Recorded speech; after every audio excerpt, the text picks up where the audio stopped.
Hi everyone, this is your follow-up to the power of prana. I really want to encourage you to practice, even if it's for a minute or two every day.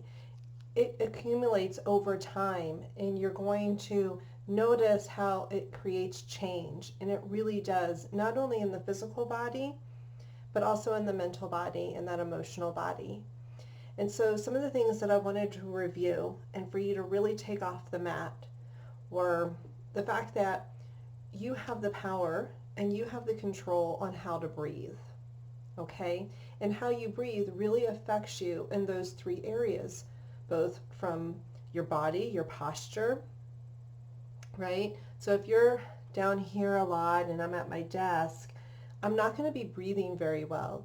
So if you're breathing well, it's likely that your posture is going to be better and vice versa, okay? Secondly, from a mental capacity, when you're breathing well, you're getting the oxygen that you need to your brain. You're going to be able to function a lot better. Your cognitive reasoning is going to be better, right? All of the above. And then emotional, if you're breathing well, you're probably feeling a little well. Even when we're physically sick and we're not, just the simple thing of having a stuffy nose, that cold, we're not feeling well. Well, notice you're not breathing well either, right? So they all kind of blend in together. And not only that, they are connected. Your brain is connected all the way down through the body. And we learn that through the vagus nerve, right? And so if you're feeling intuitively like something's not right, you're probably right. So go with that gut feeling. If you're feeling stuck in the chest, you're probably right. So you could use the breath to ease those sensations. Okay? So when you come to breathe, I taught that the diaphragmatic breathing is yoga breathing. All that really simply means is I want you to have more of an awareness and a mindfulness of where your diaphragm is and the fact that you have the ability to change the size and the volume of your thoracic cavity, and you have the ability to change and move your abdominal cavity, right? So remember, you can't change the volume in your abdominals. You can only change the volume in your thoracic. So those lungs go in and out. It changes volume, okay? However, you want to use both.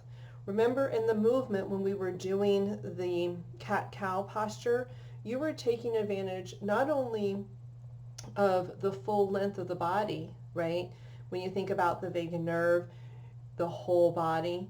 Well, when you breathe, you want to take full advantage of your thoracic and abdominal cavities of the body, okay? And you can make those breaths as passive or as active as you like.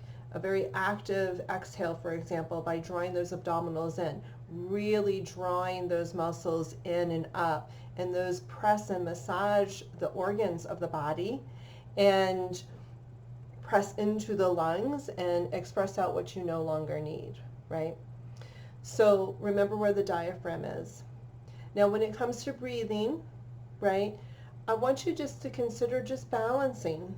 We need the oxygen. We also need to release carbon dioxide. We don't have to over breathe.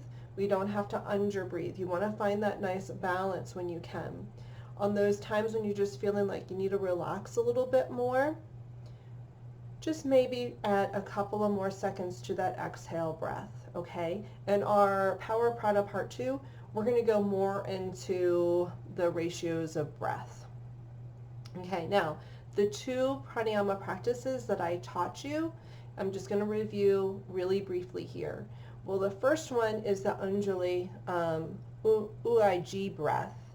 And that is when you want to create a narrowing of the esophagus and it creates a sound, okay? So you're, again, with both of these practices, I want to really encourage you to breathe through the nose. So with the UIG breath, you're creating this almost like Darth Vader kind of sound through the throat. So I'll do it for you. So you're going to inhale and exhale through the nose, and you could actually you'll hear the exhale a little bit louder than the inhale, okay? So I just You could come and close your eyes, sit up tall or stand up tall, place your hands on your lap, come to inhale, again having that mindfulness of where your diaphragm is and how you could use your front body. So come to inhale.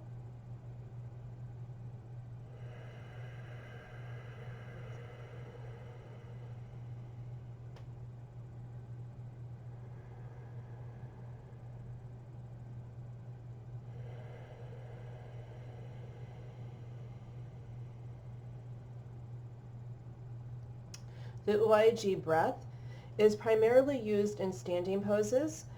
Typically you see it more in movement, but you don't have to be doing movement while you're doing UIG. It is an easier breath when you are vertical in lieu to being horizontal. Okay.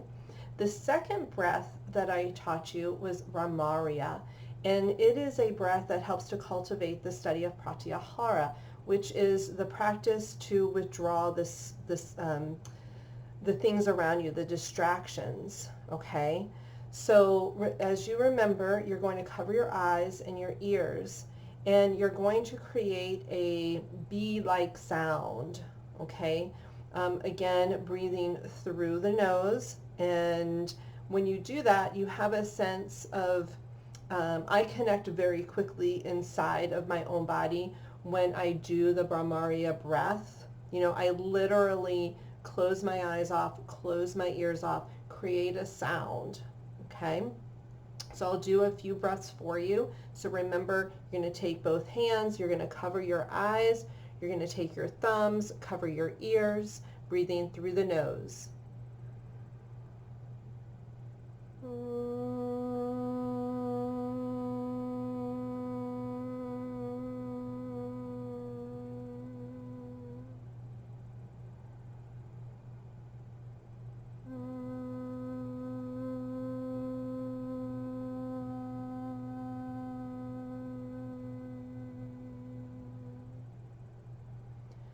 I would say do about 3, I don't know, to 12 breath cycles doing that. But at any time, if your arms are getting tired, just keep your eyes closed, rest your arms down onto your lap, continue the bee-like sound, and when you're ready, it's a really nice transition into meditation. Okay, so I hope this has all served you really well. I cannot wait to see you back into class. Placing your hands together into your heart center. Each of y'all are divine souls, and I'm blessed to be able to teach you. Namaste.